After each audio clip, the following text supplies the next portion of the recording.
ब्रह्मा मध्ये विष्णुः अन्ते देवः सदाशिवः मूर्तित्रयस्वरूपाय दत्तात्रेय नमोऽस्तुते।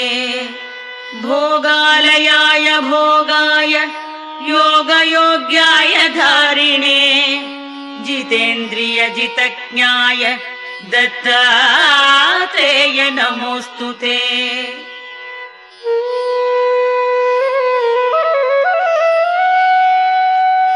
दिगंबराय दिव्याय दिव्यरूपधराय च सदोदित परब्रह्म दत्तात्रेय नमोऽस्तुते।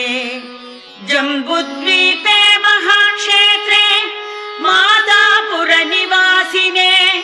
जयमानसतां देव दत्तात्रेय नमोऽस्तुते।